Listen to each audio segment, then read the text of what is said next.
Salut, c'est Yann. Aujourd'hui, on va voir pourquoi c'est absolument essentiel d'avoir la dalle pour réussir dans n'importe quel domaine, en particulier en business, puisque c'est ce qui va nous intéresser dans cette vidéo. Donc pourquoi c'est important d'avoir faim? Enfin, c'est plus qu'important, c'est absolument vital. C'est sans doute la chose la plus importante.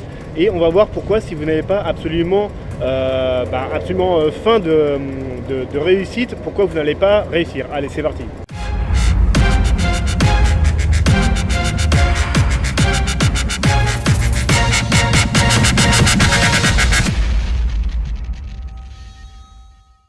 Alors je ne sais pas dans quel domaine vous êtes, mais il y a des grandes chances pour que vous ayez déjà constaté qu'être bon dans votre domaine, ça ne suffit pas. Il y a plein d'autres gens qui sont bons, il faut absolument exceller, il faut vraiment viser à un très haut niveau pour pouvoir réussir. Vous distinguer des autres, c'est pareil, ça ne suffit pas. C'est-à-dire que si vous vous démarquez de vos concurrents, ça ne suffit pas. Vous pouvez très bien avoir développé ce qu'on appelle en anglais une USP, une Unique Selling Proposition, c'est-à-dire avoir une offre ou un produit ou un service qui soit complètement différent de ce que font les autres et que vous soyez le seul sur le marché à faire ça. C'est très bien si vous avez fait ça, mais malheureusement ça ne suffit toujours pas. Si vous démarrez un nouveau business ou si vous avez un business qui est déjà en place et que vous avez du budget pour le développer, quelle que soit l'étape de croissance, la phase de croissance de votre entreprise, si vous en êtes au démarrage, si c'est déjà un petit peu rodé, si c'est déjà bien avancé, eh bien si vous avez du budget, c'est pareil, ça ne suffit pas. Et la même chose, si vous avez des équipiers, si vous avez une équipe, soit en interne, soit si vous externalisez à d'autres prestataires externes, c'est bien tout ça, c'est bien d'avoir mis ça en place, mais encore une fois, tout ça, ça ne suffit pas. Et enfin, encore une autre chose qui est importante pour réussir et qui ne suffit toujours pas, c'est évidemment de vous former continuellement. Ça peut être en lisant des livres, en suivant des formations, en allant à des séminaires, peu importe, en ayant un contact régulier avec des mentors de très haut niveau. C'est super tout ça, mais voilà, tous ces éléments ne suffisent pas. Ce qui va vous manquer, en fait, malgré toutes ces choses qui sont déjà très importantes, c'est encore une fois d'avoir faim, d'avoir envie de réussir, quel qu'en soit le prix à payer.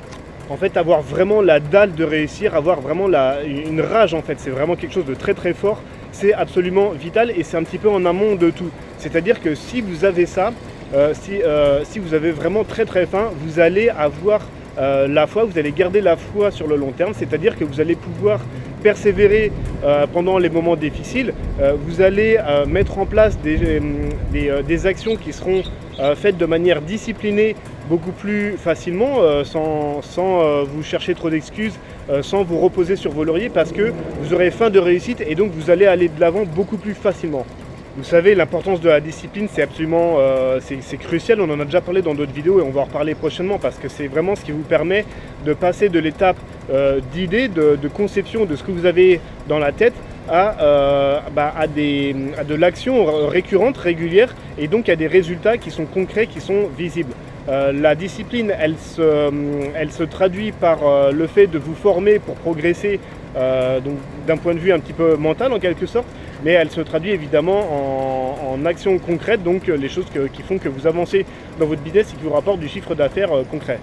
Alors une fois qu'on est convaincu qu'avoir la dalle c'est quelque chose de crucial et que c'est en amont de tout le reste, c'est bien, mais ça n'arrive pas forcément à tout le monde n'a pas forcément cette rage de vaincre, cette rage de réussir.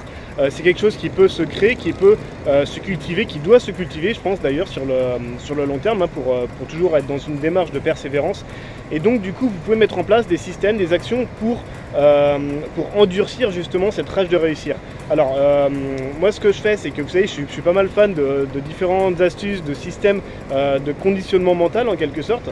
Ce qui est important en fait en amont de tout ça, je pense, c'est déjà d'avoir un rêve, quelque chose de grand. Il faut déjà se permettre de rêver, d'avoir une vision des choses, une vision de votre vie idéale, comment serait représenté le succès pour vous.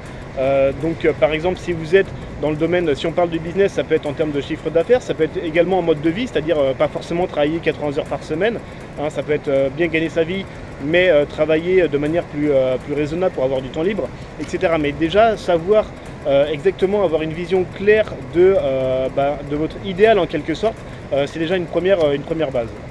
Donc cette vision, elle doit être très forte, elle doit provoquer un désir ardent, un désir très très fort en vous pour que vous puissiez vous donner la dalle justement. Si vous faites les choses un petit peu à moitié, si votre rêve vous fait pas bander plus que ça, si c'est un petit peu léger ou moyen, ou même si c'est bien, ça suffit pas encore une fois. Il faut que votre vision elle soit vraiment extrêmement forte, il faut qu'elle puisse générer un impact sur vous, une sorte d'attraction extrêmement puissante, extrêmement forte. Alors pour vous conditionner justement à vous donner faim, à créer ce désir, à entretenir ce désir pour aller vers votre idéal, vous pouvez utiliser plusieurs outils, donc quelques-uns que j'utilise et que j'en ai déjà parlé mais qui à mon sens sont très importants. Le premier c'est le vision board. Donc le vision board en gros c'est vous prenez une feuille, vous collez quelques images en fait dessus, alors vous pouvez le faire en physique ou en numérique sur ordinateur. Et vous collez en fait des images qui représentent vraiment ce que vous désirez. Ça peut être en termes de relations, ça peut être en termes des objets, s'il y a des choses, ça peut être par exemple un logement qui vous fait rêver, ça peut représenter des passions dans lesquelles vous voulez exceller, etc. Donc l'idée c'est de regarder en fait, de passer du temps à regarder ce vision board, à vous laisser aller à rêver en fait en le regardant et à vous conditionner comme ça à entretenir, à créer ce désir. Alors ce vision board il peut être sur papier en fait de manière classique, vous pouvez aussi en faire un poster, le mettre en grand au-dessus de votre ordinateur ou dans un endroit que vous allez voir systématiquement, forcément tous les jours. L'idée c'est d'être au contact en fait de ce vision board le plus régulièrement possible. Ce que je vous invite vraiment à faire aussi c'est de le mettre en wallpaper, c'est-à-dire en fond d'écran de votre ordinateur, parce que mine de rien le fond d'écran de votre ordinateur, si vous êtes un petit peu geek comme moi, on passe des heures et des heures tous les jours devant son ordinateur. Donc forcément ce fond d'écran on va le voir de nombreuses fois. Donc ça vaut le coup même si vous passez quelques heures à le faire, passer justement du temps à créer votre vision board pour trouver les bonnes images, pour trouver vraiment les choses qui vous parlent, qui créent une espèce de flamme un peu en vous, et déclinez-le en poster, en papier, en wallpaper. Vous pouvez même faire un fond d'écran pour votre smartphone, c'est ce que j'ai fait également. Bref, le but c'est d'être au contact le plus souvent possible avec la vision de vos rêves. Alors il y a un autre truc un peu plus poussé aussi que je fais et que je regarde tous les matins, en fait je me suis fait une espèce de vidéo subliminale en quelque sorte. C'est une vidéo qui dure 5 minutes, donc c'est pareil, c'est le même principe en fait. Ça reprend les 5 thématiques majeures dans lesquelles je veux exceller dans la vie et les choses que je désire le plus.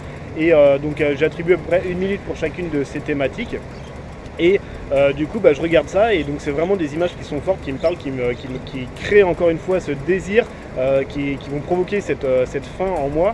Et après donc je fais un exercice de visualisation en fait en fermant les yeux après avoir vu ces images pour justement associer en fait un sentiment, une émotion de joie, de bonheur intense à l'accomplissement, en fait, au fait d'avoir accompli ses objectifs et cet idéal, en fait, cette vision idéale. Voilà, j'espère que ça vous aura plu en fait ces petits conseils. Je vous invite vraiment à faire les exercices de conditionnement mental. Ça c'est, encore une fois j'en parle souvent, mais je pense que c'est vraiment le mental, c'est la base de tout. Le fait de créer le désir en vous et d'avoir comme ça cette dalle, c'est vraiment ce qui va vous pousser en fait à agir plus que ce que vous ne feriez en temps normal. Ça va vous permettre de sortir de votre zone de confort de manière régulière. Bref, ça va vous maintenir dans le bon cap. Donc je vous incite vraiment à mettre en place tout ce qu'il faut pour provoquer en fait ce désir ardent en vous. Et quant à moi, je vous retrouve dans une prochaine vidéo. Donc on parle de web marketing, de voyage, de life hacking. Vous pouvez liker la vidéo, vous pouvez me suivre sur YouTube, sur Facebook, et je vous retrouve très bientôt. Ciao ciao.